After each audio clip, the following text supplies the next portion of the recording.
Welcome to This Explainer. Today, we're diving straight into a grim, dark fable, one that is deeply steeped in Nietzschean philosophy. Picture this. We start on a silent, completely frozen mountain peak. For 7 long years, the sage has sat isolated in the stone womb of the earth. His mind is like a perfectly still pool, reflecting absolutely nothing but eternity. He told himself, "My work among humanity is complete. My truths are planted like seeds." But here's the thing. Truth is a living, breathing entity. And when it's left unattended in the dark, well, it can mutate into something truly monstrous. So on the very last night of his solitude, that perfect silence completely shatters. An innocent child just emerges from the thick mountain mist, holding out a small silver mirror. "Look," the kid whispers, with this incredibly pure, untamed smile. But when the sage actually peers into the glass, it doesn't reflect the boy's soft features. Instead, staring back out from the silver is a demonic grimace, eyes just full of malice, teeth bared in a sneer that basically says, "We won." The sage wakes up, the breath literally caught in his throat. Now the sage understands this terrifying omen instantly. The child? That represents his philosophy, right? The pure truth he gifted to the world. But that mirror, that represents the corrupted minds of his disciples. The philological weight here is staggering. His enemies have entirely twisted his words. They've been whispering to his followers that their liberation is actually a sin. They took a guide meant for ultimate freedom, and they weaponized it into a tool of fear, basically teaching his disciples to see a monster every single time they reflect on their own souls. And the contrast here is just a massive gut punch. While the sage sat up there in his icy, detached contemplation, preserving his 7 years of pure silence, a completely catastrophic reality was unfolding down below. His philosophy wasn't just stagnating, it was actively fueling a fire. The still pool of the mountain stood in this horrific, stark contrast to what was really happening in the valley, a terrifying wall of ash, smoke, and burning homes. To really understand this level of ruin, we need to look at a parallel parable. Think back decades earlier. A traveler, who's a whole lot like our sage, climbed a frozen peak and captured a single spark of the sun's pure, life-giving fire. He brought this sacred flame all the way down to a freezing valley. He handed it to the villagers and said, "Use this, forge your tools, cook your food, warm your hearths."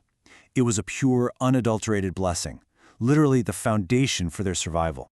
But decades of degradation eventually took hold. It always starts with the joyous receiving of that life-giving spark, right? But as generations pass, a creeping amnesia sets in. People forget. The villagers completely forgot the fire's original, life-affirming purpose. And that leads to the darkest turn of all, weaponization. They took the exact gift that built their society and they turned it against themselves. Now this is absolutely crucial to grasp. This destruction wasn't brought on by an invading army or some external monster. It was a complete internal failure. Driven entirely by fear and forgotten intent, the villagers maliciously diverted that life-giving energy to burn down their own neighbors' crops. You see, when a profound blessing, whether that's physical fire or a philosophical truth, is forgotten, it doesn't just stop building, it immediately begins to consume. The tragedy really reaches its boiling point when a young child from the valley climbs up to visit that traveler carrying a polished shield. The traveler looks into the metal, entirely expecting to see a prosperous society reflected back at him. Instead, he sees that terrifying wall of ash and smoke. And the child looks up completely innocent and asks, "Why did you give us something that only burns?" The original gift was flawless. The child is innocent. But the application of it by the fearful masses, total devastation. So what does this actually tell us? It completely exposes the terrifying vulnerability of truth. We like to imagine truth as this immovable fortress, right? But when pure ideals are left unattended, they're incredibly fragile. The fearful bend them with ease. The enemies of enlightenment, they don't just destroy truth, they distort it. They literally shatter the mental foundations of prosperity by teaching followers to hate their own reflections. And once that internal mirror shatters, the disciples are just left wandering in absolute darkness. Let's jump back to our sage. Witnessing this profound spiritual ruin through his dream triggers a sudden, violent shift inside him. A fierce, incredibly protective love surges through him, and it instantly vaporizes 7 entire years of icy detachment. The realization that his life's work has been weaponized against the exact people he sought to liberate, it breaks his vow of silence right then and there. He absolutely refuses to let his followers be consumed by the dark. He turns his back on the mountain, undergoing this radical transformation. His spirit is no longer a peaceful pool. It is a wildfire. He initiates his climactic descent right back into the chaos of humanity. But listen, he isn't going down there to comfort the afflicted. No, he's going down to awaken them. He descends with this untamed, furious spirit, fully prepared to aggressively shatter those false mirrors trapping their minds.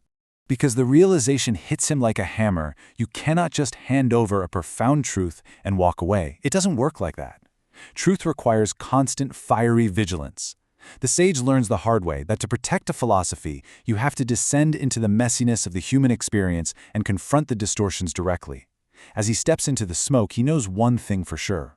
The work of enlightenment is never some finished monument. It is an ongoing, relentless battle. So, I'm going to leave you with this haunting question to reflect on. What happens when the truth you leave behind is left alone in the hands of the fearful? It's a pretty powerful lens to view the fragility of our own ideals, isn't it? Progress isn't just about the initial discovery of fire. It's about the relentless responsibility of protecting it from the distorted mirror. Ask yourself, what distorted mirrors exist in your own life right now? And what kind of wildfire will it take to shatter them?